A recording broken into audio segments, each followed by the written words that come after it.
시청자 여러분 안녕하십니까? 헬로티비 뉴스의 부산입니다. 신종 코로나 바이러스가 확산되면서 시민들의 불안감은 심해지고 있습니다. 많은 사람들이 이용하는 시설은 가기를 꺼리는 사람들도 많습니다. 그런가 하면 중국의 단체 관광 금지 조치 이후에 사람들로 붐비던 관광지는 한산해졌고 사태가 장기화하면 메르스 때처럼 또다시 지역 경제가 침체할 수 있다는 우려도 나오고 있습니다. 안수민 기자가 현장을 둘러봤습니다. 부산을 찾는 외국인 관광객의 절반 이상이 방문하는 남포동이요. 평소와 달리 단체 관광객은 찾아보기 어렵습니다. 중국어 안내판을 곳곳에 붙여둔 가게 내부도 텅 비었습니다. 줄어들기도 줄어들었고요. 지난주 그때 추석 때 이후로 지금 계속 일단 길거리에 손님 지나가시는 분들 자체가 이제 조금 줄긴 줄었어요. 중국이 지난 25일 단체 관광을 금지시킨 이후 부산을 찾는 신규 단체 관광객이 줄어든 여파입니다. 손님을 응대하는 가게 종업원 대다수는 마스크를 착용했습니다. 거리에서도 마스크를 쓰지 않는 사람을 찾는 게 더 힘듭니다. 노점 상인들도 줄을 선 내외국인 손님들에게도 마스크는 필수입니다. 네, 무서워서. 괜히 겁이 나니까. 약국에서는 손 세정대가 품절된 지 오래. 사장님 혹시 손소독제 있어요? 없습니다. 아예 다 나갔어요? 대한민국에 없습니다. 언제 풀려요? 몰라, 어디 올랐는지 정확히 날짜는 몰라요. 마스크는 부족한 물량 탓에 며칠 사이 가격이 올랐습니다. 50개짜리 8,000원. 6,000원 800이 네네. 지금 물건이 8,000원 없으니까. 부산 속 작은 중국인 차이나타운. 이곳 역시 내외국인 방문객들의 발길이 확연히 줄었습니다. 단체도 많이 오고 길에 지나다니는 사람 많은데 오늘은 없어요. 둘러선 저거 사람이 없어요. 첫째 외국 관광 안 와서 그런가 없어. 올 땡기는 길도 너무 한잔해요. 어떤 년은 길이 비잡을 정도로 여도 많이 들어오고 이런. 평일에도. 지역 경기 침체 조짐과 함께 시민들의 우려는 계속해서 커지고 있는 상황. 외국인 관광객 밀집 지역의 기초자치단체들은 더욱 비상이 걸렸습니다. 시민들의 불안을 최소화하기 위해서 구청과 동주민센터, 전통시장 관계자가 모여 긴급 대책회의를 실시했고 앞으로도 캠페인 활동, 마스크 배부 등 예방수칙 홍보를 지속적으로 적극 추진하여 시민 안전에 만전을 기할 예정입니다.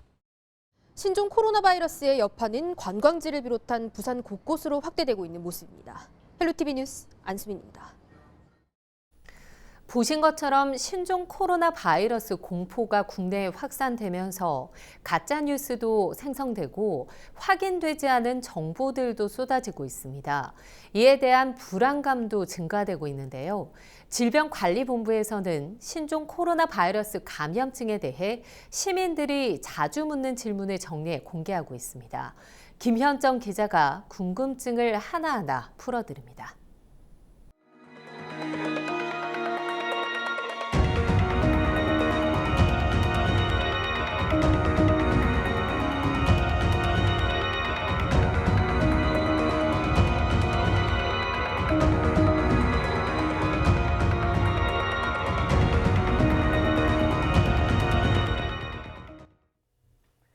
신종 코로나 바이러스의 2차 감염 소식이 전해지고 있습니다. 일본에서는 중국 우한시에서 온 여행객을 태우고 운전한 버스 기사가 이 신종 코로나 바이러스에 감염된 것으로 확인된 데 이어서 동승했던 안내원도 감염된 것으로 파악됐습니다. 신종 코로나 바이러스, 이처럼 사람 간 전염이 가능한 걸까요? 정확한 감염 원인이나 감염 경로 그리고 잠복기 등에 대해서는 계속 조사가 진행 중이긴 합니다만 사람 간 감염도 있을 수 있다는 것이 질병관리본부의 공식 입장입니다. 자, 다음으로 이 증상이 없어도 신종 코로나 바이러스는 전파가 되는 걸까요? 현재까지 세계보건기구의 문건에는 무증상 감염의 근거가 없다고 돼 있습니다. 그 이유로는 이 메르스와 사스를 포함하는 코로나 바이러스 계열에서는 증상이 없을 때 전파력은 없는 것으로 돼 있기 때문인데요. 하지만 이 무증상 확진 환자 등이 계속해서 나타나면서 정확한 것은 유행이 완전히 종식된 후에 이 과학적 근거와 데이터 그리고 혈액 분석 등을 통해서 판단될 예정이라고 합니다. 자, 그렇다면 이 접촉자의 범위는 어떻게 설정될까요? 접촉자는 이 환자의 증상 발생 기간 중에 항공기와 공항, 의료기관, 일상생활 등에서 이 환자와 접촉한 인원을 대상으로 노출 정도와 보호구 착용 여부에 따라 설정이 됩니다. 특히 항공기 내의 접촉자 범위 기준은 이 항공기에 탑승한 환자 중심 전후 세열의 승객을 능동감시 대상자로 분류하고 있습니다. 그러니까 환자 중심에 모두 7열이 해당되는 겁니다. 자, 다음으로 이 신종 코로나 바이러스 도대체 상황 종료 시기는 언제가 될까요? 이 해외 유입 감염병은 감염병이 발생한 지역에서 종료가 되기 전까지는 우리나라 안에 더 이상 환자가 발생할지 말지에 대한 판단을 하기 어려운 상황입니다. 중국 안팎에서도 전망이 엇갈리고 있는데요. 중국 호흡기 질환 전문가 중난산이 발표한 내용을 보면 앞으로 감염 확산이 일주일에서 열흘 사이, 그러니까 이 다음 달 4일에서 7일 사이에 절정에 이르렀다가 그 이후 대규모 환자 증가는 줄어들 것이란 전망입니다. 하지만 이 홍콩대 연구진은 공식 발표는 아니지만 4월 말이나 5월 초 절정을 지난 뒤에 6월에서 7월에나 약해질 것이라고 주장했습니다. 이 예방 백신도 없고 손 씻기와 마스크 착용 외에는 특별한 예방 방법도 없는 신종 코로나 바이러스. 질병관리본부 홈페이지에서는 신종 코로나에 대한 발생 동향과 지역별 선별 진료소에 대한 정보가 상세히 공개되어 있으니 확인해 보시기 바랍니다. 헬로티비 뉴스 김현정입니다. 시민들의 불안감이 커지면서 온갖 유언 비어까지 돌고 있는데요. 이럴수록 정확한 정보들이 공유돼야겠죠. 신종 코로나 바이러스의 특징과 예방법 등에 대해 전문가에게 들어봤습니다. 전염의 속도가 사스랑 비교해서는 속도가 좀 빠른 것 같다고 얘기를 하고 있고요. 메르스랑 다른 거는 메르스는 주로 지역사회에서 전염된 게 아니라 우리나라 같은 경우는 이제 병원에서 감염된 거기 때문에 메르스에 비해서는 전파 속도는 확실히 좀 빠른 것 같다는 생각이 들고, 일반적으로 WHO나 감염 전문가들은 메르스보다는 전염력이 높고 사스보다는 좀 낮을 거 아닐까 예상됐는데, 지금 봐서는 사스보다 조금 빠르지 않을까 이런 생각을 하고 있는 것 같습니다.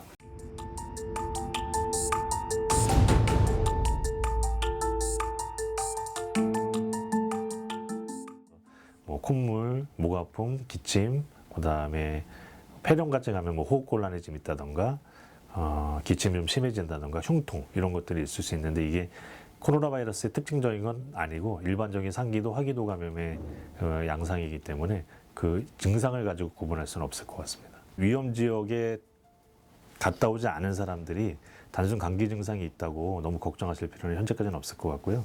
오히려 그런 과도한 불안감이 더 문제가 될 수 있기 때문에 그런 것도 일반 의원급이나 이런 데 가시면 될 것 같고, 꼭 이제 위험 요소가 있는 중국 여행을 했다던가, 여행한 지 14일 이내라든가, 아니면은 자기가 이제 그 노출력이 인정이 되어서 질병관리본부나 이런 곳으로부터 연락을 받으신 분들은 그런 1339나 질병관리본부랑 상의해서 의료기관을 방문하면 되지만, 그런 위험성이 전혀 없으신 분들은 현재까지는 그냥 일반적으로 생각하시면 될 것 같습니다.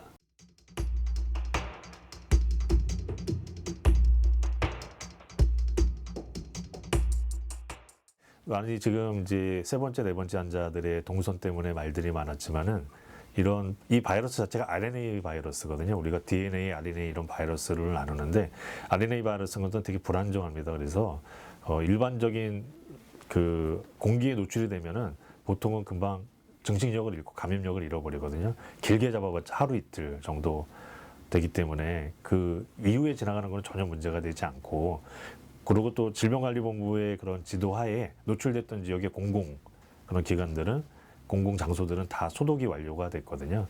그러면은 금방 죽기 때문에 감염력은 없다고 보시면 될 것 같고, 이 노출됐던 공간에 질병관리본부가 통제를 하지 않고 이제 오픈해도 된다는 것들을 다 명기적으로 예를 들면 터미널이라든가 이런 데들은 이야기를 해놓았기 때문에, 지금 그쪽 동선으로 이동하는 거는 전혀 문제가 되지 않으니까는 걱정하지 않으셔도 돼요.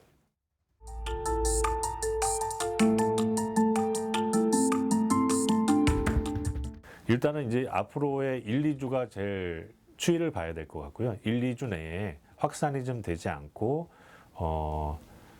문제가 되지 않는다면은 생각보다 일찍 종식될 가능성이 충분히 있을 것 같고 만약에 1, 2주의 그 확산 추세라면 좀 장기적으로 봐서 4, 5월 이상 가지 않을까 생각이 드는데 이유는 저희가 이제 중국 전체를 위험 지역으로 잡은 게 이 설 연휴 끝나고부터 이제 잡았기 때문에 그다음에 중국 자체도 우한을 폐쇄하고 이런 일들을 조치를 했기 때문에 그 이후에 지역 사회로 얼마나 전파가 되냐의 여부가 1, 2주 내에 이제 그 추이가 결정되기 때문에 그것을 보고 그거에 따라서 아마 좀 달라질 걸로 생각이 듭니다.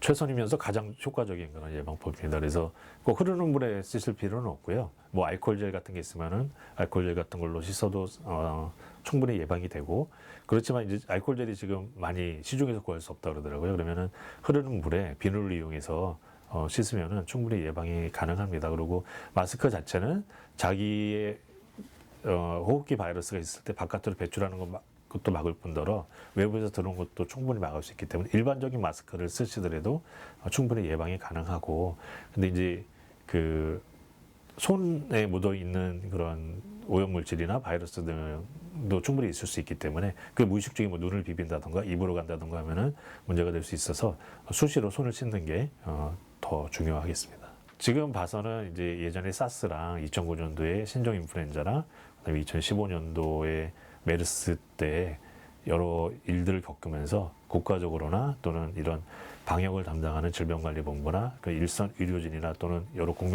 시민들도 지금 의식들이 많이 좋아지셨고 대비를 잘 하시는 것 같습니다. 그래서 개인 위생에 유의하시고 또한 너무 불필요한 걱정과 두려움 할 필요는 없을 것 같고요. 여러 가지 것들의 일반적인 규정이나 규칙을 잘 따라주시면은 충분히 큰 문제 없이 막아낼 수 있을 거라고 생각이 듭니다. 신종 코로나 바이러스 여파로 중국을 혐오하는 분위기가 생겨나고 있습니다. 감염병이 중국에서 시작돼 조심할 필요는 있지만 인종차별로 이어질까 우려하는 목소리도 높아지고 있습니다. 여론은 지금 김신혜 기자가 시민들의 목소리를 들어봤습니다. 요즘 길에서 중국인들 보면 어때요? 무서워요. 감염됐을까봐. 약간 이런 느낌이 들긴 하는데 가까이 가고 싶지 않고 거리를 두고 싶을 것 같아요. 저 사람도 걸리지 않았을까? 그냥 그런 생각? 신종 코로나 바이러스가 전 세계적으로 빠르게 확산되면서 중국인을 꺼리는 분위기가 번지고 있습니다.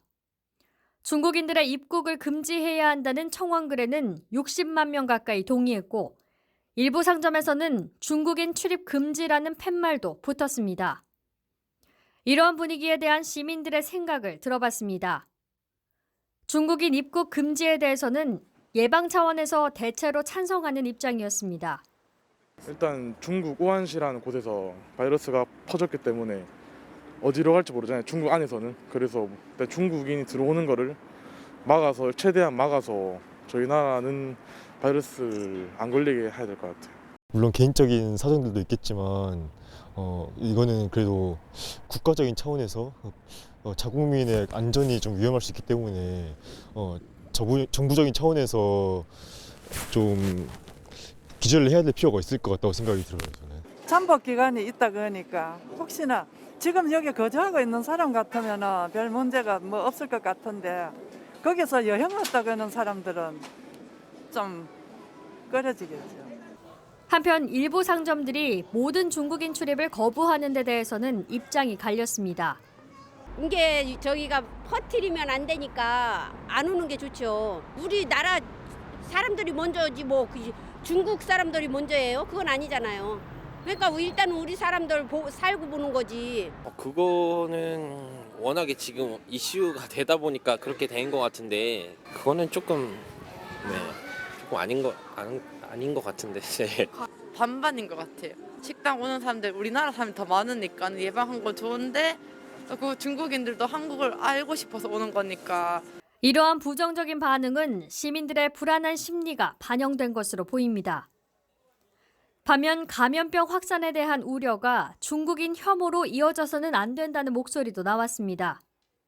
내 앞에 뭐 중국 사람이 있다고 해서 뭐 그 병이 두려운 거지 사람을 그렇게 두려워하거나 좀 그렇게 안 했으면 좋겠고 좀 동정하는 마음으로 좀 같이 병을 이겨내는 그런 마음을 같이 공유했으면 좋겠습니다. 근데 최근에 중국에 대한 생각이 많이 바뀌어가지고 안 좋은 쪽으로 많이 치중됐기 때문에 이런 상황이 생김에 따라서 더 그런 부분이 강화되는 것 같아요. 그래서 지금 속단하는 건 좀 그렇고 일단 좀 더 시간을 두고 지켜봐야 될 것 같다고 생각합니다.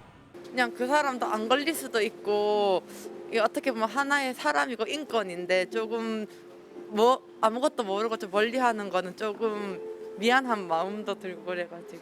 그리고 우리가 뭐 무조건 뭐 중국인이라고 해서 뭐 하는 게 아니라 그냥 잘 서로가 협조해서 이렇게 아프고 뭐 할 때 서로 도우면 좋지 않을까요? 어차피 다 사람 사는 세상이고 질병이 위험하고 그렇지만 너무나 구분져서 이렇게 생각한다기보다는 다 같이 질병을 막고서 좀 나가는 쪽으로 좀 긍정적으로 나가는 게 더 이 사회에서 좀 더 좋지 않나 생각합니다. 신종 코로나 바이러스로 인해 중국인을 대하는 우리 사회 분위기.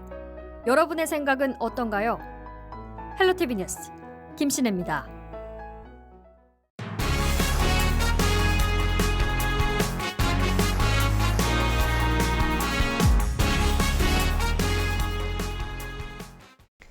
배움엔 나이가 중요하지 않다는 말이 있지만 막상 공부를 시작하기엔 쉽지 않을 텐데요.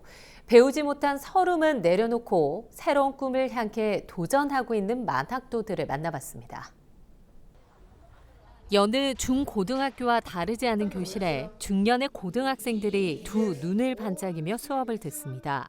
부산 금정구에 위치한 예원 중고등학교 어머니 학교에선 40대부터 80대 100발의 어르신까지 공부하고 있습니다. 보시는 것처럼 학생들은 늦게 시작한 만큼 열정도 남다릅니다. 일반 중고등학교가 이 2달간의 긴 방학에 들어간 것과 달리 방학의 달콤한 휴식도 반납한 채 꿈을 향해 도전하고 있습니다. 남동생 손에 이끌려 처음 학교를 찾게 됐다는 곽영희 씨. 많이 배우지 못해 초라하고 위축됐던 인생은 학교를 다니면서 달라졌습니다. 오고 보니까 참 너무 좋았습니다. 인생관도 좀 달라진 것 같아요. 모든 게 즐거우면서 또 내 가슴속에 깊이 묻혀있던 그 배움이란 이런 단어, 또 남 앞에 자신 있게 또 설 수도 있고. 가족의 응원에 힘입어 다니던 직장까지 그만두고 학교에 입학한 김옥희 씨. 수십 년 만에 다시 시작한 공부는 인생의 활력소가 됐고 새로운 꿈도 생겼습니다. 제2의 인생이 열린 겁니다. 공부를 너무 하고 싶다. 그래서 이런 학교가 있어서 나는 가고 싶다. 그랬더니 가족들이 흔쾌히 응원도 해줬고요. 부드러운 미소로 어르신들한테 봉사하는 거 그런 걸 좀 하고 싶어요. 우승 치료사 같은. 컴퓨터 시간, 한글 자판을 능수능란하게 다루고 표 작성 정도는 식은죽 먹기입니다. 수학 시간은 어린 학생들이 공부하기도 쉽지 않은 미적분도 거뜬히 풀어내는 만학도들. 출석을 부르는 시간까지 아까워 수업 진행을 재촉할 만큼 공부에 대한 열정이 뜨겁습니다. 다양한 동아리 활동에 시험 수행 평가까지 치러낸 이 학교 늦깎이 학생들은 1000여 명. 이들에게 조금 늦은 학창 시절은 인생의 보석 같은 시간입니다. 대학 진학의 꿈을 이룬 만학도들은 올해 대학교 캠퍼스를 누리게 됐습니다. 빛나는 졸업장을 2월 25일 받는다 생각하니까 너무 가슴이 벅찼다. 어디 샤넬백을 선물로 받는다 해도 이렇게 뿌듯할 수가 없을 거예요 아마. 그래서 남편이 대학까지 가라. 정정당당하게 대학을 합격을 해서 지금 대학교 입학을 할 겁니다. 배움의 나이는 중요하지 않은 제2의 인생을 연 만학도들의 도전을 응원합니다. 헬로티비 뉴스 차선영입니다. 부산의 첫 지역 화폐인 동구 이바구페이가 출시 2년차를 맞았습니다. 소상공인들이 가장 큰 변화를 느낀다고 할 정도로 이용이 활발합니다. 보도의 김하식 기자입니다. 동구의 한 전통시장. 평일 오전이지만 상점마다 물건을 사려는 사람들로 북적입니다. 물건을 고른 손님들이 계산을 위해 내민 것. 동구에서 발행한 이바구페이 전용 카드입니다. 최대 10%의 보너스도 좋지만 무엇보다 일반 카드처럼 사용하기 쉽습니다. 지역 상권도 좀 살 것 같고요. 또 본인한테도 도움이 많이 되거든요. 10% DC해줘서.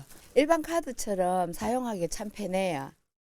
지난해 부산 최초로 동구 지역화폐가 발행될 때만 해도 지역 여론은 반신반의였습니다. 하지만 추가 발행까지 이어지면서 분위기는 긍정적으로 변했습니다. 이런 변화는 당장 소상공인들이 가장 먼저 느낍니다. 이바구페이로 사실은 저희 가게도 많이 또 방문해 주시고 매출에는 한 30-40% 정도 도움이 되고 있습니다. 동구는 지역화폐 정착을 목표로 올해 100억 원을 발행했는데 지난해 3배가 넘는 규모입니다. 하지만 부산시가 뒤따라 지역화폐 동백전을 발행하면서 위기감이 감돌았습니다. 위기감 속에 출시 2년째를 맞은 이바구페이. 올해 1월 판매액은 5억 6천여만 원으로 작년 첫 발행된 8월 대비 26%가량을 웃돌았고 이용자도 소폭이지만 증가했습니다. 구는 이런 여세를 몰아 올해 발행 금액 소진을 넘어 추가 발행 목표까지 세웠습니다. 이를 위해 가맹점을 확대하고 설문조사 등을 통해 문제점을 개선한다는 계획입니다. 사용하시는 분, 그다음에 소상공인 입장에서 설문조사를 실시하고 있는데 그거를 통해서 의견을 받아들여서 문제점과 개선해 나아갈 사항을 통해서 적극적인 홍보를 해나갈 생각입니다. 위기 속에 출시 2년차를 맞은 부산 최초의 지역화폐 이바구페이. 올해 어떤 성적표를 내놓을지 관심이 모아집니다. 헬로티비 뉴스 김한식입니다. 부산시는 지역화폐 동백전 10% 캐시백 혜택을 2월까지 연장합니다. 시는 신종 코로나 바이러스 확산으로 침체 우려가 있는 지역 상공인과 전통시장 상인들을 위해 캐시백 10% 혜택을 한 달 연장하게 됐다고 밝혔습니다. 동백전은 부산 지역에서만 사용 가능한 카드 형태의 지역화폐로 1월 29일 기준 가입자 수 7만 5천 명으로 발행액 160억 원을 돌파했습니다. 또 신용카드 단말기가 있는 모든 점포에서 사용할 수 있으며 백화점과 대형마트, 기업형 슈퍼마켓 등에서는 사용이 제한됩니다. 부산시가 신생아실 CCTV를 확대 설치하기 위해 의료기관과의 논의에 들어갔습니다. 부산시는 지난 30일 오전 시청 회의실에서 신생아실을 운영하는 의료기관의 관계자들과 간담회를 열고 CCTV 설치에 대해 의견을 나눴습니다. 부산시는 지난해 10월 산부인과 신생아실에서 간호사의 학대를 받은 것으로 추정되는 신생아가 한 달째 의식을 찾지 못한 사건과 관련해 신생아실 CCTV 설치를 적극적으로 독려해왔습니다. 시는 올해 말까지 신생아실이 있는 모든 의료기관을 대상으로 CCTV가 설치될 수 있도록 유도할 계획이라고 밝혔습니다. 부산 지역 미분양 주택이 지난해 11월 이후 빠르게 감소하고 있습니다. 부산시와 국토교통부 자료를 보면 지난해 12월 말 기준 미분양 주택은 2,115가구로 전달 2,884가구보다 700여 가구가 줄었습니다. 특히 해운대구와 수영구, 동대구의 부동산 조정지역 해제 이전인 지난해 10월 말과 비교하면 2달 만에 절반으로 감소했습니다. 우리 지역의 이슈 콕 짚어봅니다. 헬로 이슈 토크. 이슈 토크입니다. 4월 총선을 앞두고 김해 신공항을 둘러싼 논란이 다시 뜨거워지고 있습니다. 지난해 총리실에서 김해 신공항 재검증 작업에 착수했지만 아직까지 결과가 나오지 않자 부유경 지역에선 총선 전에 마무리돼야 한다는 의견이 나오고 있는데요. 부산의 최대 현안으로 자리 잡은 동남권 관문공항의 향방은 어떻게 될지 이야기 나눠보겠습니다. 부산발전시민재단 변상준 사무총장, 신공항 교수회의 박영강 공동대표와 함께합니다. 안녕하십니까? 네, 안녕하십니까? 네, 반갑습니다. 공항 문제는 사실 10여 년 동안 부산 지역의 이슈로 계속해서 자리를 잡고 있습니다. 그만큼 이제 동남권 관문공항에 대해서 지역 시민들의 염원이 굉장히 크다는 뜻이겠죠. 네. 재검증에 이르기까지 굉장히 많은 시간이 걸렸는데 그동안의 과정이 어땠는지 좀 간단하게 설명해 주시죠. 우선 2016년 박근혜 정부에서 김해 신공항을 지정할 당시에 이게 어떤 정치적인 결정이었다 하는 그런 비판이 많이 있었습니다. 네. 그리고 김해 지역에서는 소음이 그쪽으로 오니까 반대가 굉장히 많았고요. 그래서 2017년 대선 과정에서 문 대통령이 그 공약을 했습니다. 네. 앞으로 당선이 되면 김해 신공항 결정 과정이 적절한지 한번 살펴보겠다고 말을 했고 만약에 김해공항이 제대로 되려면 인천공항 재난 시 대체 가능한 공항이 되어야 되겠다. 이런 정도쯤의 언급을 했습니다. 네. 그 후에 지방선거 이후에 이제 부울경 단체장이 본격적으로 검증을 시작한 거죠. 그래서 검증 결과 김해 신공항이 관문공항으로 부적합하다는 의견을 제시했는데도 국토부가 계속 김해 신공항을 강행할 의지를 보여가지고 네. 그래서 할 수 없이 총리실에서 판정할 것을 요청을 해두고 있는 그런 상태입니다. 사실 4월 총선이 다가오면서 이 문제가 좀 정치적으로 번지지 않을까에 대한 우려가 좀 있습니다. 지역 갈등에 대한 부분도 아직 완전히 해결되지는 않았다라고 보는 시각이 있는데 일단 이런 부분들에 대해서 어떻게 보십니까? 몇 가지 좀 문제가 되는 게 이게 공항 선정 과정에서 일어났던 문제가 다시 또 재부상할 가능성이 좀 있습니다. 네. 첫째는 일단 수도권 시민이나 수도권 중앙정부의 논리는 이 작은 나라에 허브공항 정도는 하나만 있으면 되는데 왜 굳이 만들어야 하냐는 이런 논리가 있습니다. 그런데 네. 이게 사실은 수도권 집중 논리입니다. 그 이에 균형 논리와 좀 반대되는 논리를 여전히 계속해서 주장하고 있고 네. 당시 밀양하고 가덕이 문제가 되었을 때 계속 대구 경북이 반대를 했었습니다. 그런데 이 대구 경북의 반대 논리는 당시 시내에 있는 공항을 옮기는 게 제일 목적이었기 때문에 네. 이번에 경북공항이 새롭게 만들어지지 않습니까? 그렇게 되면은 대구 경북의 어떤 여론은 좀 줄어들 가능성은 있을 거라고 생각합니다. 예. 세 번째는 뭐냐면은 부산에서 이게 관문공항이라는 논리를 펴면서 나왔던 이유가 사실은 가덕공항을 염두에 두고 나온 겁니다. 이 사실은 뭐 중앙국토부도 다 알고 있을 거고 네. 그렇게 되어 있습니다. 그래서 부산에서 나왔던 가덕공항으로 가게 된다 그러면은 당시에도 문제됐던 게 가덕에 공항을 만든다면은 얼마나 많은 비용이 들 것이냐. 예. 비용 문제 효율성이 떨어진다는 논리가 굉장히 많았었습니다. 그런데 지금 현재 우리 부산 측 입장에서는 그러지 말고 24시간 공항이 필요하니 지금 김해 신공항 만드는 비용이 한 7조 원 정도 예상되는데 그 돈이면은 가덕이 한 1개 8조 정도는 충분히 만들 수 있다는 논리로 해서 2개 공항을 이제 이용하려고 하고 있습니다. 그렇게 네. 된다 그러면 크게 비용 문제는 없어질 것 같은데 그걸 어떻게 받아들이냐가 달려 있는 거고 가장 중요한 건 지금 국토부입니다. 네. 국토부 중앙정부의 논리가 뭐냐면은 이때까지 계속 검증하고 자기들이 용역을 해서 나온 결론이 뭐냐면은 김해 신공항 쪽으로 만들어졌습니다. 자기들 논리는. 네. 근데 그걸 다시 또 바꾸기가 굉장히 쉽지 않을 거라는 생각입니다. 만일 바꾼다 그러면은 국토부가 현재까지 이때까지 주장해 왔던 바가 조금 잘못된 정책이라 자기 스스로 시인하는 결과가 됩니다. 네. 그렇게 되면은 그걸 갖다 다시 또 바꾸기는 많은 노력이 더 필요하지 않을까 생각합니다. 네, 아무래도 이미 결정된 정책을 번복하는 게 쉽지만은 않을 텐데요. 지난해 12월에 부유경 지역의 요구대로 총리실에서 검증위를 구성해서 재검증에 들어갔습니다. 네. 이를 위해서 지역사회 곳곳에서 참 많은 노력을 했는데 특별히 총리실 검증을 요청한 이유가 있습니까? 사실 바람직하다면 김해 신공항이 잘못됐다는 것은 누구나 알고 있는 상식이라 볼 수 있습니다. 그래서 대통령이 결단을 해서 이 문제를 해결하면 가장 좋은데 네. 지금 대통령이 결단하기에는 다른 반대 세력이 많이 있는 것 같습니다. 그래서 어떤 대통령이 결단하기 위한 명분을 만드는 것이 총리실 검증이 아닐까 저는 그런 생각을 하고 있는데요. 네. 예를 들어서 2019년 2월에 문 대통령이 부산시 상공인들과 간담회에서 이런 말씀을 하셨어요.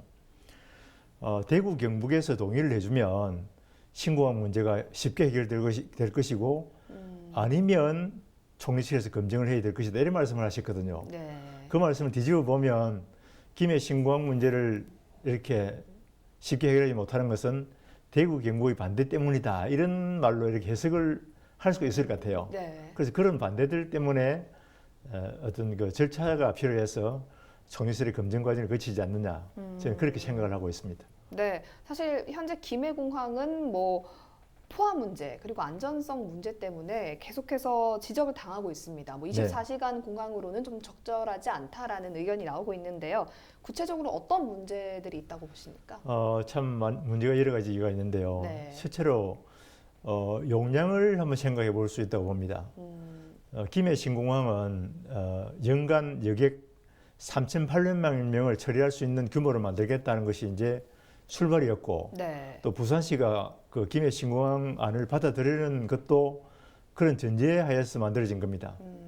그런데 최근 국토부에서는 2019년 말에 나온 국토기본계획에 의하면 김해공항의 수요는 2056년을 볼 때 2,900만밖에 안 된다고 하고 있는 것입니다. 그래서 김해공항은 2,900만 명에 맞추어서 시설을 하면 되기 때문에 문제가 없다고 얘기를 해서 기본적인 전제가 서로 다른 것이죠. 거기서 가장 큰 문제를 볼 수 있습니다. 그다음에 누구나 안전성 문제가 중요한데요. 김해 신공항은 공항시설법 절차를 어기고 있습니다. 공항시설법 절차에 의하면 진입표면 장애물을 모두 이렇게 깎아야 되는데 지금 김해 쪽의 삼봉우리 3개를 깎아야 됩니다. 그런데 그걸 지금 그대로 둔 채 지금 비행 절차를 수립하고 있거든요. 그런데 그것은 관문공항이라 할 수 있는 인천공항이라든지 우리 무안공항에도 그런 기준이 적용되지는 않습니다. 진입표면의 장애물 모두 깎아야 되는데 그런 것을 존치함으로써 김해공항은 위험한 공항이 되고 있는 거죠. 또 활주로에 대해서도 쟁점이 많습니다. 국토부는 3,200km 같으면 충분하다고 생각하고 있는데 동남권 그 검증단에서 검증을 해보니까 최소한 3,500 이상이 안 되면 안 된다. 그리고 최근에 그 온도가 높아지고 있는 걸 알고 있죠. 인천공항도 지금 대기온도가 장차 4도씨가 증가될 것으로 예상하고 활주로 길이를 길게 잡고 있습니다. 주로 3,800에서 4,000까지 잡고 있거든요. 그런데 김해공항은 지금 3,200으로 설계되고 있는데 그 유럽이라든지 미준 호선의 장거리 대형 여객기를 이착륙시키려 하면 최소한 3,500m 이상이 되어야 된다고 보기 때문에 되어야 된다고 보고 있고, 그것이 국토부의 그 매뉴얼에 나와 있는데도 불구하고 국토부는 3,200m면 된다고 하고 있는데 김해공항은 현재 그 지형적 여건으로 3,200m에서 단 10m도 늘릴 수 없는 구조거든요. 그래서 억지로 말하자면 그 좁은 지역에 활주를 국이 넣으면서 이 정도면 충분하다는 그런 강변을 하고 있는 거죠. 그래도 뭐 그 앞에 환경 문제라든지 소음 문제도 굉장히 많은 문제가 되고 있는 거죠. 지금 대표님께서 여러 가지 말씀해 주셨는데 또 덧붙여서 또 어떤 것들이 좀 있습니까?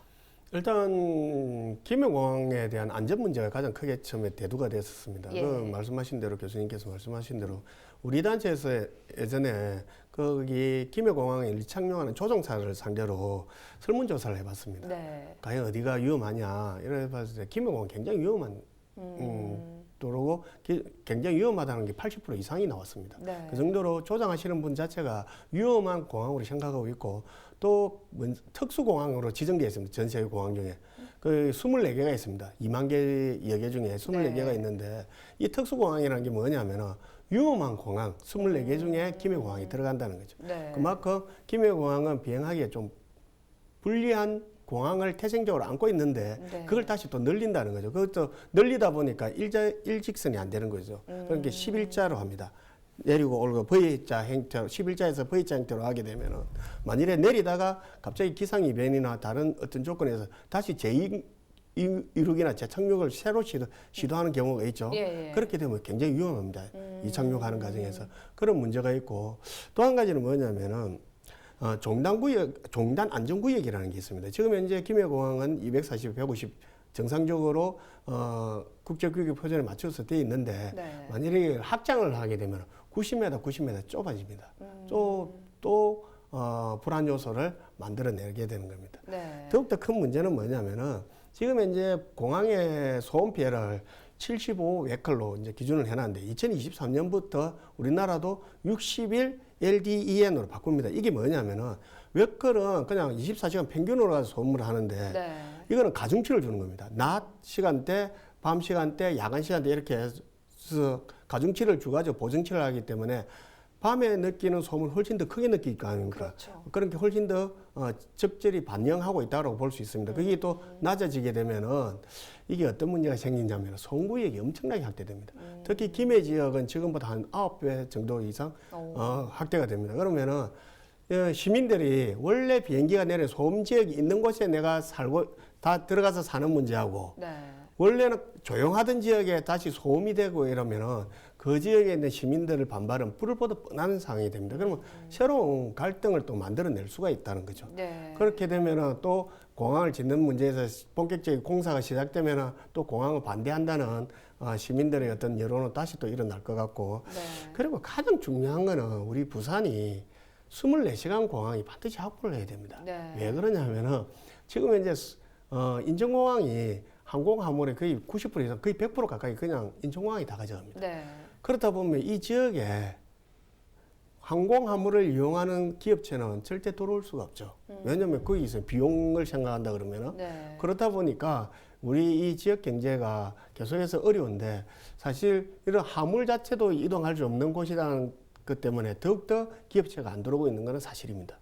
그런 문제를 좀 반영을 해서 김해 신공항보다는 다른 대안을 조금 생각해 보는 게 어떨까 생각합니다. 예, 동남권 관문공항 추진위에서 불경 주민들을 대상으로 이 관문공항 건설에 대한 여론조사를 시행하기도 했습니다.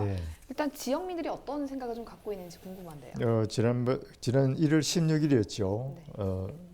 동남권 관문공항 추진위원회에서 이제 하게 됐는데 시민들의 그 주민들의 대부분이 검정이 총선까지 가면 뭔가 정치적 소용돌이에 말릴 것 같아 이런 우려를 하고 있습니다. 한 54% 정도의 그 주민들이 조사 대상이 2,000명이었는데요. 54% 정도의 주민들이 총선 전에 뭔가 결론을 내려줘야 된다. 이런 쪽으로 응답을 했습니다. 그다음에 동남권 관문공항이 되면 부산시의 관광 산업이 대단히 활성화될 것이다.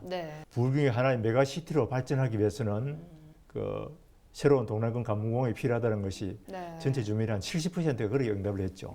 그래서 요약을 하면 부울경 주민들은 총선 이전에 이 검증기가 나가야 되고 앞으로 미래의 방향은 지역을 발전시키기 위해서는 새로운 관문공항이 필요하다. 이런 응답 결과를 보였다 볼 수 있습니다. 예, 뭐 조사 결과에 따르면 관문공항 검증 범위에 대해서 정책적인 측면까지 고려해야 된다는 의견이 나왔습니다. 이 부분은 어떻게 좀 해석을 할 수가 있을까요?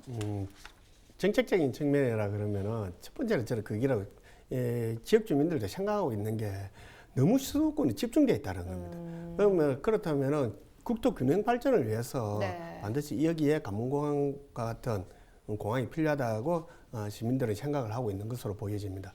정책적인 고려를 한다면 두 번째는 이제 이 지역민들이 너무나 많은 비용을 지불하고 해외를 나가고 있다는 겁니다. 그렇죠. 예, 이동 비용만 해도 지금 검증단 결과는 3,500억이라는데 다른 연구 결과도 변수에 따라 차이는 있지만 7,000억 이상이라고 말씀하시는 분들도 있습니다. 그럼 즉 말하자면 이 지역민들은 그 공항을 인천공항을 이용함으로 해서 3,500억에서 7,000억을 그냥 새로운 비용을 지불하고 있다라고 생각하시면 됩니다. 두 번째는 이거 한국은 우리나라가 살아가는 데 있어서 경제 규모가 차지하는 비중이 수출입 물량이 60% 이상이 됩니다. 그런데 지금 현재 항만 물류는 80% 부산에 처리합니다. 항공 물류는 거의 100% 가깝게 인천공항에 합니다. 그러면 이게 두 개가 연계 시스템이 물류의 연계 시스템이 좀 부족하다는 것을 누구나 알 수 있는 거죠. 그건 알습니다. 그리고 전 세계 보더라도 제1공항과 제2공항이 이렇게 차이나게 화물 차이를 보이는 나라는 거의 없습니다. 거의 없기 때문에 그런 문제들을 조금 더 염두에 두셔야 되고 저는 좀 더 중요하게 생각하고 있는 게 아까 말씀하신 것처럼 우리나라가 60% 이상이 수출입 경제 규모를 차지하고 있는데 지금 현재 그 외국과의 교류를 물류를 옮기는 거는 배 그다음에 항공, 기차입니다. 다른 외국의 경우. 그런데 한국은 기차로는 할 수가 없습니다. 맞습니다. 그렇지 않습니까? 그런데 만에 하나 가장 크게 움직이는 100%의 항공 물류를 움직이고 있는 인천공항에 재난이 발생했을 때 그러면은 배 하나밖에 남지가 않습니다. 반드시 재난에 대한 예비 공항이 꼭 필요하다는 거죠. 그런 걸 이 부산에서 좀 서울에 있는 중앙정부 쪽에도 생각을 하고 결정을 해서 이 지역에 관문공항 정도는 특히 24시간 움직일 수 있는 공항을 만들어야 되지 않나 생각합니다. 신공항 추진과 관련해서 앞으로는 어떤 움직임이 좀 필요할까요? 지금 이제 총리실 검증을 지켜봐야 되는데요. 네. 만약에 총리실에서 검증 결과 김해 신공항이 그 문 대통령이 지정한 관문공항으로 부적합하다는 결론이 난다면 네. 이게 새로운 그 시작이 되어야 되는 거죠. 네. 새로운 입지를 선정하는 문제가 제기되고 또 연내에는 반드시 새로운 입지가 선정되어야 될 것으로 보여집니다. 그런데 네. 과거의 그 경험에 의하면 입지 선정에서 실패한 이유가 입지 선정의 목표를 설정하지 못한 겁니다. 네. 과거 가덕도와 밀양이 대립됐지 않습니까? 맞습니다. 그런 경우에 대구 경북은 주요도시 1시간 거리면 된다 이렇게 생각을 했고 부산은 24시간 안전한 공항이 된다 이렇게 목표를 설정했거든요. 네. 목표가 충돌되니까 어떤 공항을 만들 수가 없었던 것이죠. 다행히 이제 대구 경북은 통합 신공항으로 가닥을 잡았고 네. 부울경이 하나의 목표만 세우면 되는데 저는 그 목표가 그게 지금 논의되고 있는 24시간 안전한 공항이 되어야 되고 그런 목표를 선정한다면 자연스럽게 가덕도 말고는 다른 대안은 없다고 보여집니다. 네. 그래서 그런 목표를 먼저 세워서 부울경 단체장이 목표에 대한 합의만 하게 된다면 네. 입지는 굉장히 쉽게 결정될 수 있다 이렇게 낙관하고 있습니다. 예, 잘 알겠습니다. 사무총장님은 어떻게 보십니까?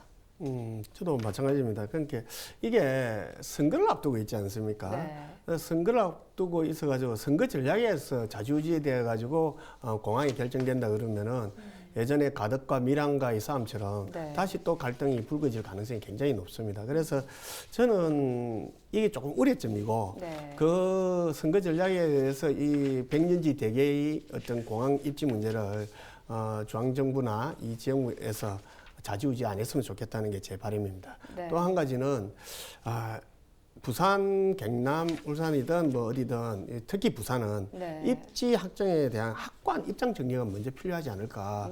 말씀하신 대로 24시간 안전한 공항이라듯이 그렇게 된다고 하면 가덕밖에 없다 그러면은 확고하게 가덕으로 우리는 가겠다라는 거 입지를 확실해서 갈등의 요소를 좀 더 줄여 나가야 되지 않을까 생각이 듭니다. 왜냐하면은 만약에 김해 신공항이 안 됐다. 네. 그거는 지금 국무총리실 검증에서 잘못되었으니까 다른 입지를 선정해라 했을 때 새로운 입지 선정에 대한 갈등을 촉발할 우려가 굉장히 있습니다. 그렇다고 보면 그걸 사전에 차단하기 위해서라도 네. 우리 부산만의 입지는 반드시 확고하게 정리하는 게 좋을 것 같고 그리고 뭐 김해 신공항을 짓든지 아니면은 새로운 관문공항이 만들어지든지 네. 그러면 엄청나게 많은 경제적 파급 효과가 있을 겁니다. 네. 그게 그렇게 되면은 지역에 있는 업체나 건설업체만으로 힘들기 때문에 중앙에 있는 건설업체가 올 건데 네.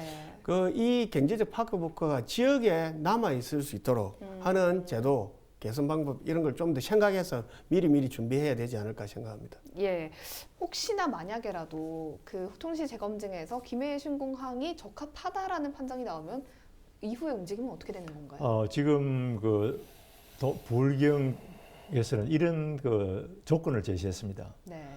김해 신공항을 수용한 전제 조건이 연간 여객 3,800만 명을 전제를 했으니까 네. 만약에 연간 여객 3,800명을 처리할 수 있는 그런 그 연간 3,800명의 수요를 반영하지 않는다 하면 네. 검증 결과를 받아들일 수 없다고 단서를 달았습니다. 네. 그리고 연간 여객 3,800명을 처리할 수 있는 조건을 달게 되면 제가 생각하는데 단연코 김해공항은 관문공항으로 부적합하다는 결론이 나올 것으로 보고 있습니다. 그래서 그에 대해서는 다른 생각을 해볼 필요가 없다고 보고 있습니다. 예, 잘 알겠습니다. 부울경 많은 도민과 또 시민들의 바람이 간절하게 담긴 만큼 지역 발전을 위한 여러 가지 측면에서도 동남권 관문공항이 꼭 필요하다고 보고요. 앞으로의 진행 과정은 좀 지켜보도록 하겠습니다. 오늘 이슈토크 여기서 마칩니다. 두 분 함께해 주셔서 고맙습니다. 네, 감사합니다.